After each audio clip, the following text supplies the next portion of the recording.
Bonjour Frédéric Léonard. Bonjour. Il y a 40 ans, a été inaugurée la gare de RER Châtelet-Les Halles. Vous êtes urbaniste spécialiste des transports et du Grand Paris. 40 ans, c'est souvent l'âge de la crise chez nous, les humains. Est-ce qu'on peut dire que le RER est aujourd'hui en crise quand on voit qu'il y a plus de 2 millions de voyageurs par jour? Ces lignes sont-elles victimes de leur succès?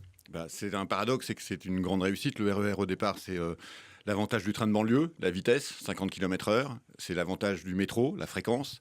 Et donc c'est un système très puissant qui s'est installé assez rapidement dans les années 70-80 et qui a permis de raccourcir les distances, qui a permis aux banlieusards, on l'oublie souvent, la descente des trains de banlieue sur les gares qui envahissaient le métro. Et donc ça a supprimé les ruptures de charge. Donc ça a été un grand progrès.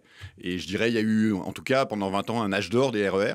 Donc on va peut-être en parler après, mais c'était un moyen formidable de déplacement dans la région parisienne qui a permis d'absorber la croissance de l'Île-de-France. Mais comment est née cette idée du RER quand il y avait un métro? Le RER est plus grand, il ressemble plus à un train.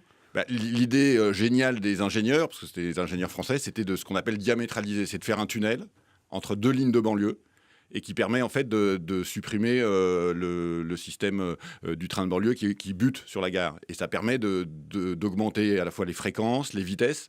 Et donc c'est une idée que les Japonais nous envient aujourd'hui. C'est les grands spécialistes du transport de mass transit, comme on dit. Ouais. Et donc c'est une idée qui est extrêmement puissante et le monde entier vient regarder parce que le succès, c'est qu'il y a des lignes où il y a 1 million de personnes dessus. C'est du jamais vu. Par contre, ça impose un certain nombre de contraintes. Mais l'idée de départ est vraiment la transformation du train de banlieue en métro à grande vitesse. Alors justement, gouverner, c'est prévoir. On l'entend souvent, cette phrase. Les personnes qui ont prévu ce RER, avaient-ils prévu ce succès aujourd'hui? Non, parce que quand on fait une invention, c'est aussi d'une certaine façon un bricolage.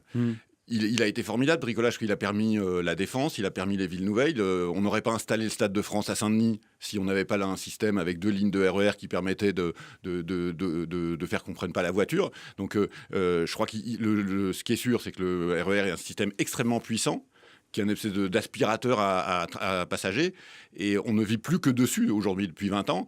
Et je crois que le problème, c'est qu'on n'a pas tiré toutes les leçons du système. En fait. Et le super métro automatique, le Grand Paris Express qu'on nous promet pour les années 2030, même peut-être 2024, si tout va bien pour les Jeux Olympiques, c'est l'avenir, c'est la suite de ce RER? Non, parce qu'il faut d'abord aller au bout de la logique RER, c'est-à-dire que... on n'y est pas encore. On n'y est pas encore.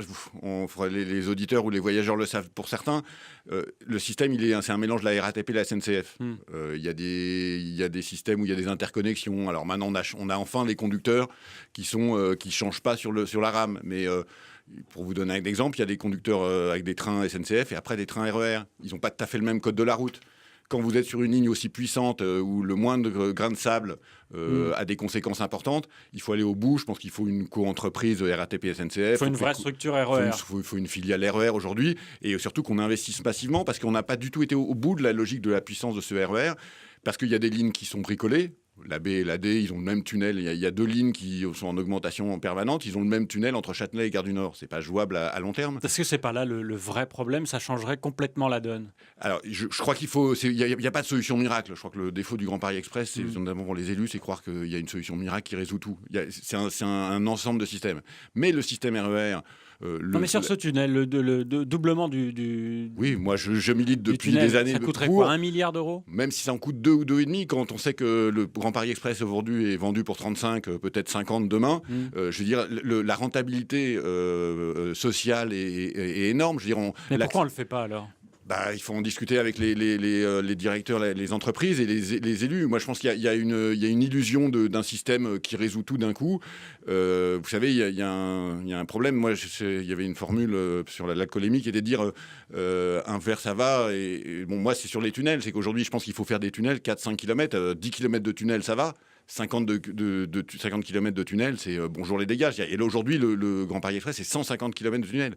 Ils n'ont pas évalué, je dirais, la lourdeur, la difficulté et les inconvénients de ce système Grand Paris Express. Donc, il faut en faire des bouts, mais il ne faut pas mettre le paquet que sur le Grand Paris Express. Il faut mettre le paquet aujourd'hui tout de suite sur les RER et trouver les éléments de relais sur quelques lignes du Grand Paris Express. Alors, Frédéric Léonard, vous êtes intervenu lundi dernier au colloque organisé par la RATP pour les 40 ans du RER.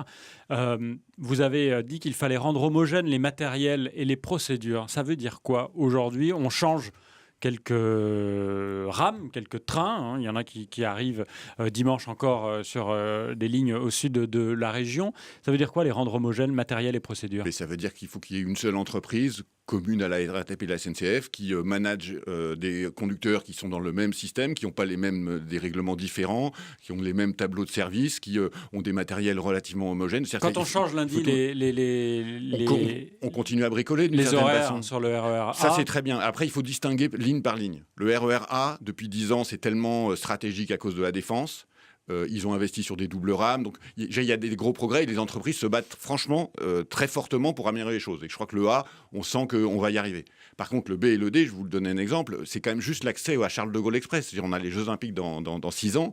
Le directeur du RER au colloque SNCF nous a dit que pendant 6 ans, ça va être des sangs et des larmes. Parce qu'en plus, on rajoute des choses qui ne vont pas. Je vous donne un exemple, Charles de Gaulle Express. Oui, ce métro automatique privé qui va relier... C'est même pas ça, c'est un train de banlieue. Oui, c'est un train qui de va banlieue utiliser les voies du RER.